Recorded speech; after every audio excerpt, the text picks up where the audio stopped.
When people think of Greenland, they probably imagine a desolate Arctic wasteland.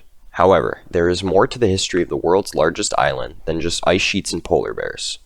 In the 10th century AD, Icelandic Vikings settled on the southwestern coast of the island. These settlers lived largely in isolation from the rest of the outside world for several centuries.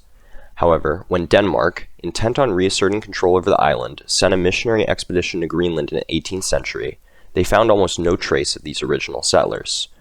The mysterious circumstances of the disappearance of the Norse of Greenland sparks the question, what happened to Greenland's Vikings? Greenland is thought to have been first inhabited in a series of waves of immigration from the North American mainland beginning in roughly 2500 BC. Over the course of the centuries, new cultures replaced old ones that had died out on the unforgiving island. It was during the existence of the late Dorset culture that another new group of settlers would arrive on the island and usher in a new era in its history. The Norse first became aware of the existence of Greenland in the early 10th century, but it was not until the 980s AD, when the Viking Eric the Red began his exploration of this new land, that a permanent settlement was founded. According to Viking sagas, Eric the Red was born in Norway and had settled in Iceland, but was exiled from the island for 3 years for killing several men. It was during his exile that Eric explored the island. When Eric returned to Iceland, he sought to recruit colonists to settle the new land.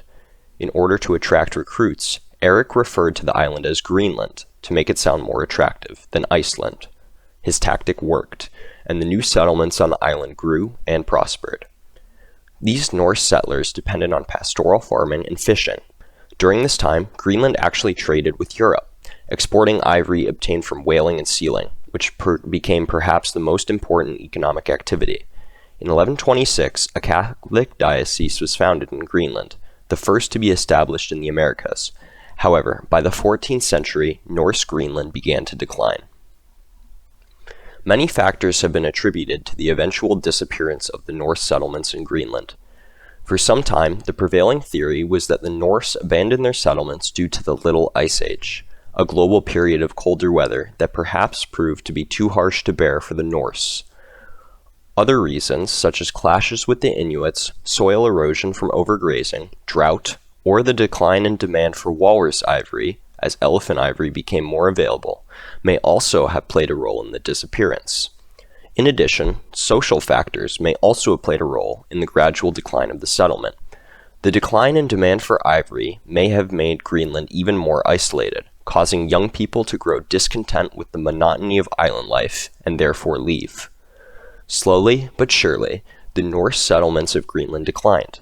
The last bishop died in 1378 with no successor, another blow to an already strained society.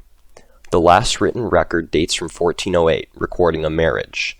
The last ship to sail to Greenland returned to Norway in 1410. In 1721, when the Danes sent a missionary mission to convert the Catholic or pagan settlers to Protestantism, they found only ruins of a settlement that once was. Today, Greenland is still part of the Kingdom of Denmark, but the people of the island are not Scandinavian, instead mostly being Inuits. The Danish royal family continues to make official visits to the island, but Greenland is largely self-governing. The Norse ruins left behind provide a distant memory of a Viking age long ago. Thank you very much for watching. See you in the next video.